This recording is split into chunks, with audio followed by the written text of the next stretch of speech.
सभी लोगों को जय माता दी।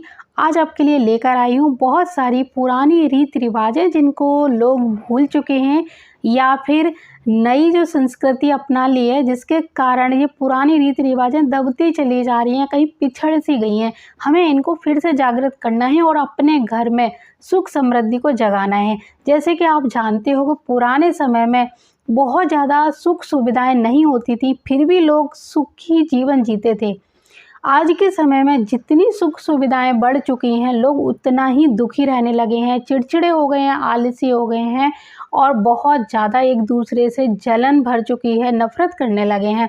तो ऐसा क्यों हो रहा है? तो मैं आज कुछ चीज़ें आपको बताऊंगी, इनको फिर से अपनाने की कोशिश करिए। आप यकीन मानिए, आपके घर में फिर से वही पुराने दिन लौट आएंगे। तो जैसे कि पुराने समय में कुछ चीज़ों को हमेशा महत्व दिया जाता था, जैसे तीज त्योहारों पे एक थाली भोजन की हमेशा, चाहे एक से ज़्यादा भी निकलती होगी, लेकिन एक थाली भोजन की निकलती थी। अगर घर के आसपास कोई मंदिर है तो मंदिर के लिए गौ माता रहती थी, तो पूरा भोजन, त्योहार की पूरी थाली, सिर्फ एक रोटी नहीं, पूरी थाली, जितने भी पकवान बनते थे वो गौ माता के लिए निकलते थे। अगर वहाँ किसी गरीब परिवार या झोपड़ी किसी की गरीब की रहती थी तो उसके लिए भी भोजन निकलता था।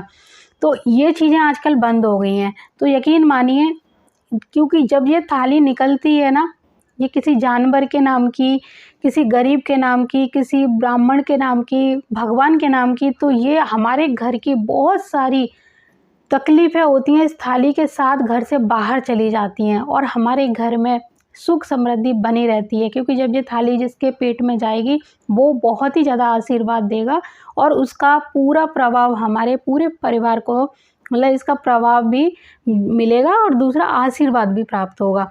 तो क्या होता है कि अब जो भोजन की थाली है वो निकलना तो बंद हो चुकी है एक तरह से, और कुछ लोग निकालते भी हैं। तो वो सिर्फ क्या करते हैं, मंदिर है तो मंदिर की थाली निकल जाती है, गौ माता के लिए सिर्फ एक रोटी या पूरी जो भी बनता है उसमें से सिर्फ एक वही चीज़ निकलती है।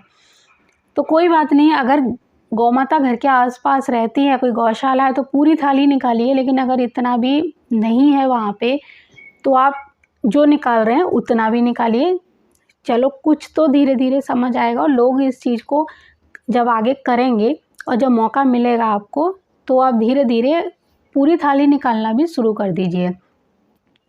अगर गाय नहीं है आपके घर के आसपास, तो तीज त्योहारों पे जैसे आपको थाली निकालनी भी है गौ माता की, तो कैसे निकालें?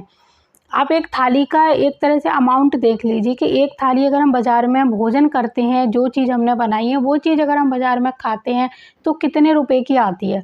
तो उतने रुपए निकाल के आप साइड में रख दीजिए और गौशाला में जाकर उस रुपए से चारा खरीद के गाय को किसी भी दिन खिला दीजिए। अब एक थाली आपको भोजन की कब निकालनी है? अमावस्या के दिन। जिन लोगों के घर में अमावस्या को भोजन की थाली निकाली जाती है, यकीन मानिए उनके घर से पितृदोष हमेशा हमेशा के लिए जाना शुरू हो जाता है। एक दिन में नहीं जाएगा, सालों लग जाती हैं। जीवन पर्यंत करने वाले जो उपाय हैं, आप हर अमावस्या को एक थाली भोजन की निकालिए, चाहे वो गौ माता को खिलाइए, चाहे मंदिर में दीजिए, चाहे कुष्ठ रोगियों को दीजिए, किसी गरीब को दीजिए। यानी एक थाली भोजन की निकलनी ही चाहिए अमावस्या के दिन। इससे घर में पितृदोष उत्पन्न नहीं होता और जिनके यहाँ पर पितृदोष है वो भी धीरे धीरे समाप्त होना शुरू हो जाता है, और जिन लोगों के यहाँ भी पितृदोष नहीं है तो उनके आगे पितृदोष नहीं होगा। इस बात की पूरी गारंटी है। जो शास्त्रों में कही गई बातें हैं, तो इनको जीवन में अपने धारण कीजिए, खास तौर से बच्चों को ज़रूर बताइए, क्योंकि आने वाले भविष्य में बच्चे ही ये रीति रिवाजों को या तो भुलाएंगे या फिर इनको आगे फॉलो करेंगे।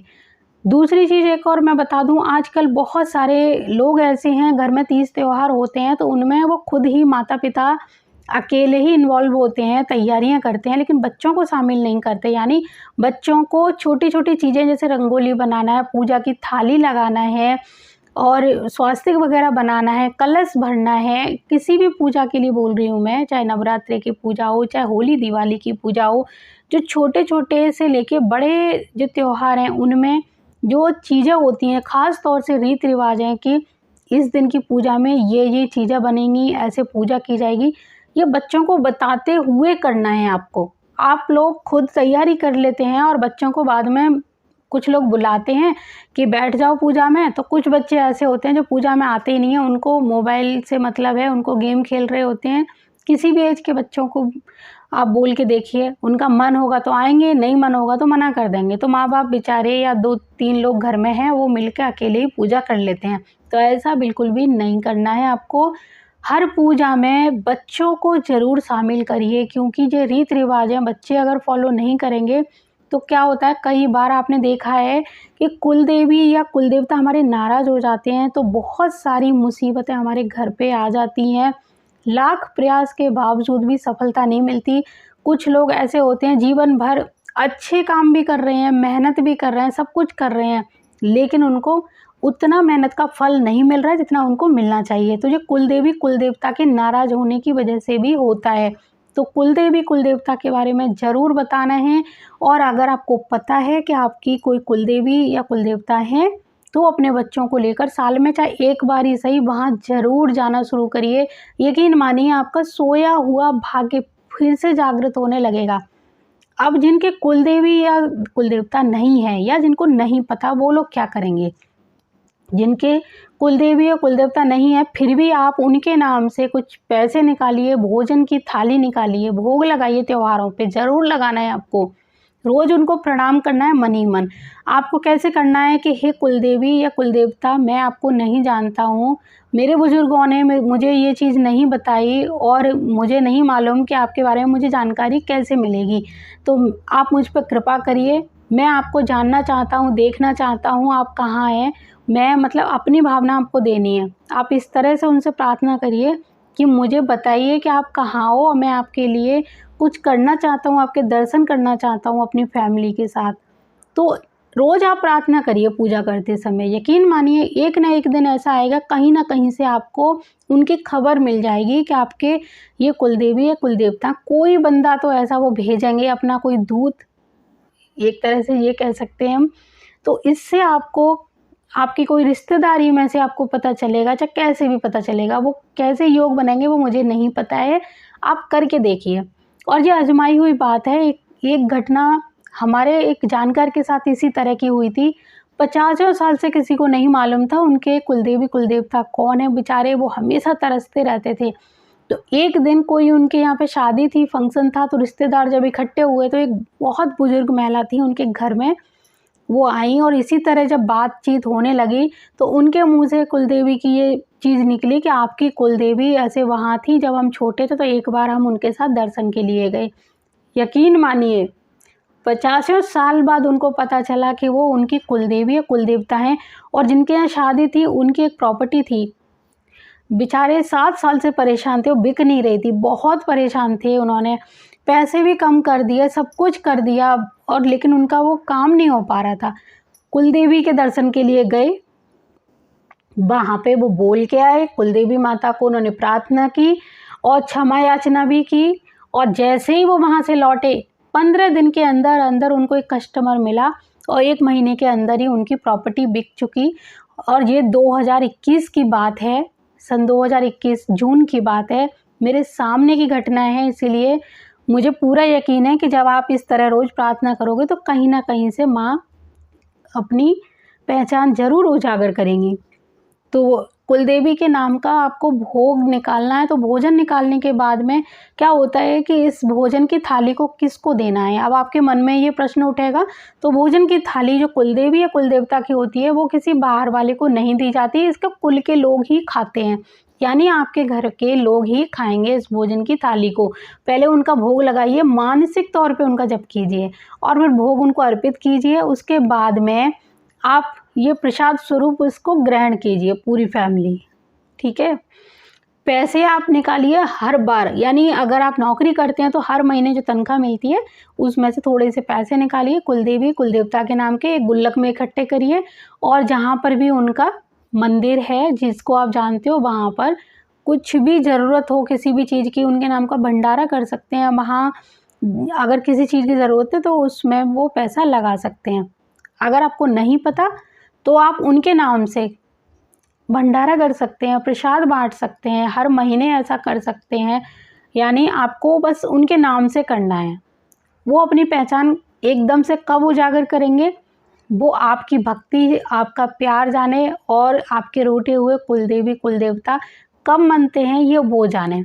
तो करके देखिए, आजमाया हुआ उपाय है ये। आपको आपके कुलदेवी कुलदेवता के बारे में ज़रूर पता चलेगा। अब जैसे पितरों का भोजन, कुलदेवताओं का भोजन और जैसे अमावस्या की थाली वो पितरों के नाम की होती है, तो वो ज़रूर निकालना शुरू करें।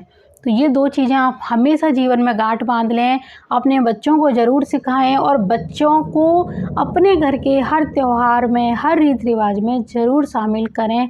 उनके ऊपर पाश्चात्य जो संस्कृति है उसका रंग बहुत ज़्यादा ना चढ़ने दें। जहाँ ज़रूरत है वहाँ, चाहे वो कितना भी, कहते हैं लोग कि नया ज़माना है, सोच बदलो, तो जब ज़रूरत हो उतनी ही सोच बदलिए, लेकिन जहाँ ज़रूरत नहीं है उतनी सोच बदलने की भी ज़रूरत नहीं है।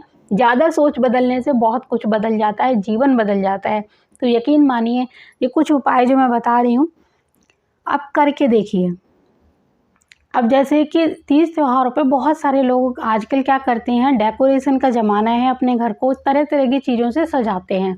अच्छी बात है ये, सजाना भी चाहिए घर को, जितना सजाएँगे उतना अच्छा लगेगा। लेकिन क्या कभी आपने सोचा है, हम जिन चीज़ों का बहुत ज़्यादा इस्तेमाल करते हैं, यानी प्लास्टिक की चीज़ों की, बहुत सारी ऐसी डेकोरेशन की चीज़ें खरीद के ले आते हैं, प्लास्टिक से बनी हुई चीज़ें, और पूरे घर को सजाते तो हैं, लेकिन उनमें बहुत ज़्यादा नकारात्मक ऊर्जा होती है, जिससे पूरे घर का थोड़ी देर आपको अच्छा लगेगा, लेकिन उसको आप ज़्यादा दिनों तक नहीं झेल सकते हो, और ना ही वो अच्छी होती हैं, उनको ज़्यादा दिनों तक घर में नहीं रहना चाहिए। तो आपको घर अगर सजाना ही है तो प्राकृतिक चीज़ों से, यानी फूलों से सजाइए, पत्तों से सजाइए। त्योहारों पे बंधन भार जब बनाने हो तो आप आम के पत्ते, गेंदा के फूल हैं, गुलाब के फूल हैं, आप चाहो तो केले के पत्ते ले सकते हो, केले का फूल ले सकते हो। आप पेड़-पौधे गमले में उगाइए और उनसे ही अपने घर को सजाइए, क्योंकि इनसे निकलने वाली जो सकारात्मक ऊर्जा है वो आपके घर में खुशहाली लाएगी, आपके घर में नकारात्मक ऊर्जा जितनी भी होगी उसको दूर भगाएगी और सकारात्मक ऊर्जा का संचार करेगी। यकीन मानिए, प्राकृतिक चीज़ों को हम जितने अपने जीवन में उतारेंगे उतना ही हमारे घर में और हमारे शरीर में बहुत ज़्यादा पॉजिटिव एनर्जी आएगी। आपने देखा होगा कि कई बार क्या होता है कि हम एक कमरे में बैठे होते हैं अपने घर के में, तो वहाँ हमें बहुत अच्छा लगता है, और कई बार हमें किसी अन्य कमरे में ज़्यादा देर बैठना भी पसंद नहीं होता। तो ये किसके कारण होता है? नकारात्मक ऊर्जा के कारण। यानी घर के किसी कमरे में भी नकारात्मक ऊर्जा हो सकती है और पूरे घर में भी हो सकती है।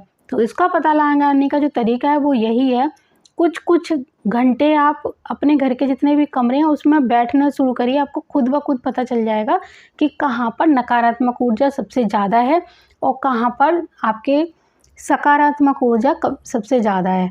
तो ये नकारात्मक ऊर्जा और सकारात्मक ऊर्जा का जो तरीका है पता लगाने का, बहुत ही ज़्यादा अच्छा है। इसके अलावा मैं एक चीज़ बता दूँ कि आजकल प्लास्टिक के जो गमले हैं उनका बहुत ज़्यादा लोग प्रयोग करते हैं, जो एक अपने आप में वास्तु दोष को बढ़ाते ही हैं, और दूसरा स्वास्थ्य के लिए भी ये बहुत ही ज़्यादा हानिकारक होते हैं। तो धीरे-धीरे करके आप प्लास्टिक के गमलों का प्रयोग करना कम कर दीजिए, मिट्टी के गमले घर में रखना शुरू कर दीजिए। आपने देखा होगा, जब वो मिट्टी के गमले में आप पानी या किसी प्लांट में देते हो तो कितनी अच्छी खुशबू आती है, और उस खुशबू को मतलब सूंघने के बाद आपको यहाँ बड़ा अच्छा सा फ़ील होता है। तो अगर आप प्लास्टिक के गमलों में बहुत ज़्यादा पानी डालेंगे या प्लास्टिक के गमले यूज़ करेंगे तो धूप के कारण वो क्या होगा, जो प्लास्टिक है वो धीरे-धीरे कमज़ोर हो जाती है और कुछ दिनों में गमले भी ख़राब हो जाते हैं, और अंदर से पेड़-पौधे तो ख़राब होते ही हैं, क्योंकि वो पानी अंदर से क्या होता है, वो सड़ता रहता है। बाहर अगर होल भी उसमें बना होता है तब भी उस जो पौधा है उसको वो ग्रोथ नहीं मिल पाती, क्योंकि मिट्टी के गमले में जो पौधा पनपता है वो प्लास्टिक के गमले में उतना नहीं पनप पाता। बाकी आपकी मर्ज़ी है, मैं सिर्फ बता रही हूँ आपको कि आपको ये काम नहीं करने चाहिए। और जो काम आपको करने चाहिए वो काम है सुबह की पूजा, कहीं जाते समय भगवान को इनवाइट करके ले जाना, भगवान के लिए भोग की थाली निकालना, बिना स्नान किए जिन घरों में भोजन पकता है, यकीन मानिए उनके घर में कभी भी सुख और शांति ज़्यादा दिनों तक नहीं ठहर पाती और दिन पर दिन बढ़ती जाती है।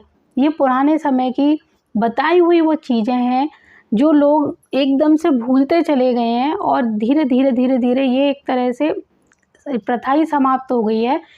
लेकिन अब क्या करें, समय इतना बचत करने के लिए हमारे साधन बन गए ना, उतना ही हमें बहुत ज़्यादा दिक्कत भी तो हो रही है। समय हमारे लिए बच ही नहीं रहा है किसी काम को करने के लिए। एक चीज़ और हमेशा ध्यान रखें कि कभी भी बिस्तर पर बैठकर भोजन नहीं करना चाहिए। बिस्तर पर बैठकर भोजन जो लोग करते हैं, उन घरों में बीमारियां बहुत ज़्यादा बढ़ जाती हैं। वो व्यक्ति एक तरह से मानसिक अवसाद का जो मरीज है वो हो जाता है और हर समय उसको कोई ना कोई टेंशन, चिंता रहती है। यानी ये चिंताएं बहुत बढ़ाता है। जब हम लोग बिस्तर पर बैठ के भोजन करते हैं तो उससे बहुत ज़्यादा चिंता बढ़ जाती है। तो ऐसा कभी नहीं करना चाहिए। तो अभी मैं चलती हूँ। जय माता दी, जय गुरुदेव और जय सिया राम।